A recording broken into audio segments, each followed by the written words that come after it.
വയനാട് സ്വദേശി ഹേമചന്ദ്രന്റേതെന്ന് കരുതുന്ന മൃതദേഹ ഭാഗങ്ങളാണ് തമിഴ്നാട് അതിർത്തിയോട് ചേർന്നുള്ള ചേരമ്പാടി വനത്തിൽ കണ്ടെത്തിയത്. കോഴിക്കോട് മെഡിക്കൽ കോളേജിന് സമീപം മായനാടാണ് ഹേമചന്ദ്രൻ താമസിച്ചിരുന്നത്. 1.5 വർഷം മുൻപ് കോഴിക്കോട്ടെ വീട്ടിൽ നിന്നും 2 പേർ ഹേമചന്ദ്രനെ കൂട്ടിക്കൊണ്ടുപോയി.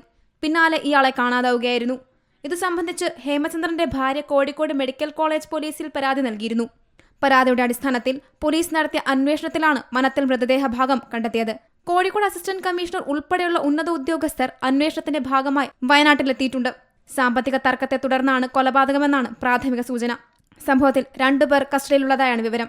മൃതദേഹം മറവ് ചെയ്യാൻ സഹായിച്ച 2 പേരാണ് പിടിയിലായതെന്നാണ് സൂചന. കൂടുതൽ പേരിലേക്ക് അന്വേഷണം പുരോഗമിക്കുകയാണ്. പ്രതികളിൽ ചിലർ വിദേശത്താണെന്ന വിവരവും ലഭിക്കുന്നുണ്ട്.